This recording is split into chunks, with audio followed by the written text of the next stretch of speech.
Hi hello എല്ലാവർക്കും നമസ്കാരം. ഇന്നത്തെ വീഡിയോ ഒരു കുട്ടി അമ്പല ദർശനം തന്നെയാണ്. അപ്പോൾ ഞങ്ങൾ വന്നിരിക്കുന്നത് ആലപ്പുഴ ഡിസ്ട്രിക്ട് ഹരിപ്പാടിൽ സ്ഥിതി കൊള്ളുന്ന മണ്ണാറശാല അമ്പലത്തിലേക്കാണ്. നാഗരാജാവും നാഗയക്ഷിയമ്മയും കുടിവാഴുന്ന അനേകം സർപ്പങ്ങളുടെ രൂപങ്ങൾ കുടിവാഴുന്ന അമ്പലം. സർപ്പദോഷങ്ങളാൽ അനേകം രോഗവും ദുരിതവും അനുഭവിക്കുന്ന ഭക്തർക്ക് ആശ്രയമാണ് മണ്ണാറശാല.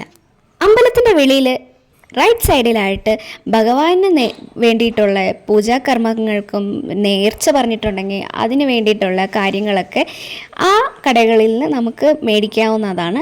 എന്നിട്ട് നമ്മൾ സാധനങ്ങൾ മേടിച്ചുകൊണ്ട് ഉള്ളിലേക്ക് ചെല്ലുമ്പോൾ കാണുന്ന ദൃശ്യമാണ് ഇത്. ഞങ്ങൾ ആദ്യമായിട്ട് അകത്തേക്ക് കയറി ചെല്ലുമ്പോൾ നാഗരാജാവിൻ്റെ നടയിൽ ആൾക്കാർ തിങ്ങി നിൽക്കുന്നത് കണ്ടു. അപ്പോൾ മനസ്സിലായി അവിടെ നാഗരാജാവിന് പൂജ നടക്കുന്ന സമയമായിരുന്നു. കുറേ നേരം വെയിറ്റ് ചെയ്ത് നിന്ന് ഭഗവാനെ കണ്ട് പ്രാർത്ഥിച്ചിട്ട് നമ്മൾ വലം ചുറ്റും. ആദ്യം നമ്മൾ കയറി ചെല്ലുമ്പോൾ കാണുന്നത് നാഗയക്ഷി അമ്മയാണ്, അതിനുശേഷം നാഗരാജാവിനെയും.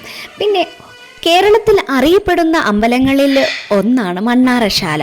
ആദ്യമേ വെട്ടിക്കോട് അമ്പലം, രണ്ടാമത് മണ്ണാറശാല, മൂന്നാമത് പാമ്പമേ കാട്ടുമന.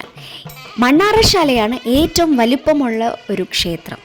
1,00,000 നാഗങ്ങളുടെ ശിലകൾ സ്ഥാപിച്ച ഒരു അമ്പലവുമാണ് മണ്ണാറശാല.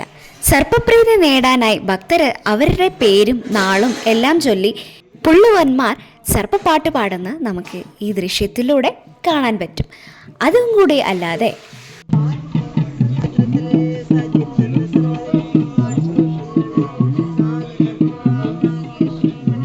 നേർച്ചയുടെ ഭാഗമായി തുലാഭാരവും എല്ലാം അവിടെ നടക്കുന്നവർക്ക് കാണാം. ഹലോ, എങ്ങനെ ഉണ്ടായിരുന്നു അമ്പല ദർശനം? ഇഷ്ടായോ? എന്താ പ്രാർത്ഥിച്ചേ? ദൈവമേ കാത്തോളണേ. എന്താ ഇനിയൊരു വിശേഷപ്പെട്ട ഒരു നേർച്ചയും കൂടെ ഉണ്ട് അവിടെ. വിവാഹം കഴിഞ്ഞ ദമ്പതിമാർ അവർക്ക് കുട്ടികളില്ലാത്ത കാരണത്തിനാൽ ഇവിടെ വന്ന് മണ്ണാറശാല അമ്മയുടെ നിർദ്ദേശപ്രകാരം ഉരുളി കമിഴ്ത്തുന്ന ഒരു ചടങ്ങും കൂടെ ഉണ്ട്. കുട്ടികൾ ഉണ്ടായതിനു ശേഷം കുട്ടിയെ കൊണ്ടുവന്നിട്ട് ആ കമഴ്ത്തി വെച്ചിരിക്കുന്ന ഉരുളി നിവർത്തി കുറച്ച് ചടങ്ങും പൂജയും കാര്യങ്ങളൊക്കെ ഉണ്ട്. അതിൻ്റെ ഡീറ്റെയിൽസും കാര്യങ്ങളും അറിയണമെങ്കിൽ മണ്ണാറശാലയെ വന്ന് ബന്ധപ്പെടുക. നമുക്കിനി മണ്ണാറശാല അമ്പലം എങ്ങനെ ഉണ്ടായെന്ന് കഥ കേട്ടു നോക്കാം. വരൂ. നിങ്ങൾക്കറിയാമോ, കേരളത്തിലെ പരമപ്രധാനമായ സർപ്പക്ഷേത്രമായ മണ്ണാറശാലയുടെ ഉത്ഭവത്തിന് പിന്നിൽ പരശുരാമ മഹർഷിയുടെ അതുല്യമായ തപസ്സും നാഗരാജാവിന്റെ ദിവ്യാനുഗ്രഹവുമുണ്ടെന്ന്? ജമദഗ്നി മഹർഷിയുടെ പുത്രനായ പരശുരാമൻ ക്ഷത്രിയ സംഹാരത്തിന്റെ പാപപ്രായച്ചിത്തത്തിനായി അനുദപിച്ച് ഭക്തർക്ക് ദാനം ചെയ്യാൻ സമുദ്രത്തിൽ നിന്ന് പുതിയ നിർമ്മല ഭൂമി നേടാൻ തീരുമാനിച്ചു. വരുണദേവനെ പ്രാർത്ഥിച്ച് മഹാവിഷ്ണു നൽകിയ പരശു ഗോകർണത്തിൽ നിന്ന് കന്യാകുമാരിയിലേക്ക് സമുദ്രത്തിലേക്ക് എറിഞ്ഞപ്പോൾ കടലിൽ നിന്ന് കേരളം ഉയർന്നു വന്നു. എന്നാൽ ലവണാംശം കാരണം കേരളം വാസയോഗ്യമായില്ല. പച്ചക്കറികൾ പോലും വളർന്നില്ല. ദുഃഖിതനായ പരശുരാമൻ ശിവഭഗവാനെ പ്രാർത്ഥിച്ചു. ശിവപരമേശ്വരൻ ഉപദേശിച്ചു, സർപ്പവിഷം വ്യാപിച്ചാൽ മാത്രമേ ഭൂമി ഫലപുഷ്ടിയുള്ളതാകൂ, നാഗരാജാവിനെ ആരാധിക്കണമെന്ന്. ദൃഢനിശ്ചയത്തോടെ പരശുരാമൻ ശിഷ്യന്മാരോടൊപ്പം കേരളത്തിന്റെ തെക്കൻ തീരത്ത് ഏകാന്തമായ കാട് കണ്ടെത്തി. അവിടെ തീർത്ഥസ്ഥലം നിർമ്മിച്ച് കഠിന തപസ്സനുഷ്ഠിച്ചു. ഭയങ്കരമായ സർപ്പങ്ങൾ എത്തി കാളകൂട വിഷം വ്യാപിപ്പിച്ചു. വിഷത്തിന്റെ ഊറൽ കാരണം കേരള ഭൂമി പച്ചപ്പോടെ സമൃദ്ധമായി മാറി. മന്ദാര വൃക്ഷങ്ങളാൽ ചുറ്റപ്പെട്ട തീർത്ഥത്തിൽ പരശുരാമൻ ബ്രഹ്മ വിഷ്ണു ശിവസ്വരൂപനായ നാഗരാജാവിനെ വൈദിക വിധി പ്രകാരം പ്രതിഷ്ഠിച്ചു. ക്ഷേത്രം ഒരു ബ്രാഹ്മണ കുടുംബത്തിന് ഭാരമേൽപ്പിച്ച് പരശുരാമൻ മഹേന്ദ്രഗിരിയിലേക്ക് തപസ്സിനായി പോയി.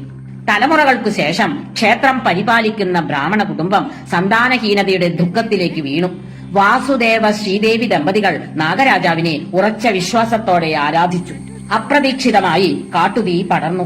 സർപ്പങ്ങൾ കാപ്പുകൾ കരിഞ്ഞും ശരീരങ്ങൾ വെന്തും ബോധം കെട്ടു വീണു. ദമ്പതികൾ സുഗന്ധപ്പുല്ല് കൊണ്ടുള്ള വിശണികളാൽ കാറ്റടിച്ചു. തേൻ, നെയ്യ്, എണ്ണ കലർപ്പ് മുറിവുകളിൽ പുരട്ടി ചന്ദന ലേപനം ചെയ്തു. ആലവൃക്ഷങ്ങളുടെ ചുവട്ടിൽ കിടത്തി പഞ്ചഗവ്യത്താൽ അഭിഷേകം നടത്തി.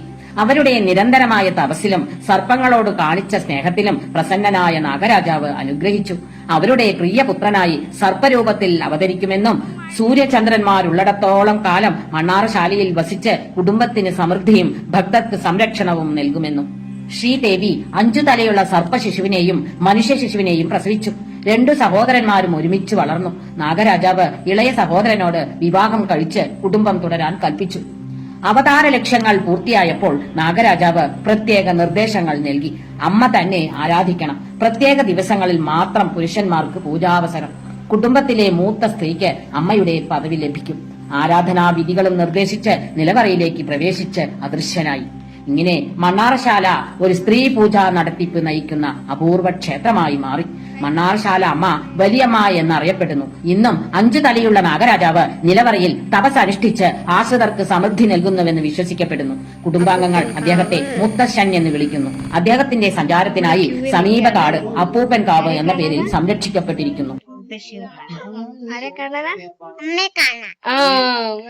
അങ്ങനെ ഞങ്ങൾ മണ്ണാറശാല അമ്മയെ കണ്ട് പ്രാർത്ഥിച്ചിട്ട് ആ പരിസരം മൊത്തം ചുറ്റിക്കറങ്ങി മണ്ണാറശാല മുഴുവൻ എന്തൊക്കെയുണ്ടോ അതൊക്കെ കണ്ട് കൺകുളിർക്കെ കണ്ട് കാടും നാഗങ്ങളുടെ രൂപങ്ങളുള്ള ശിലകളും പാമ്പേ ആടാട് പാമ്പേ ആടാട് ചെടികളും എല്ലാം കണ്ടിട്ട് ഞങ്ങൾ പുറത്ത് വന്ന് അന്നദാനം കഴിക്കാൻ വേണ്ടിയിട്ട് നമ്മൾ കയറിയിരിക്കുകയായിരുന്നു.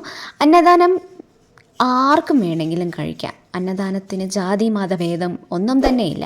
സോ ഞങ്ങൾക്ക് കിട്ടിയത് ചോറും സാമ്പാറും തീയലും അച്ചാറും പപ്പടം.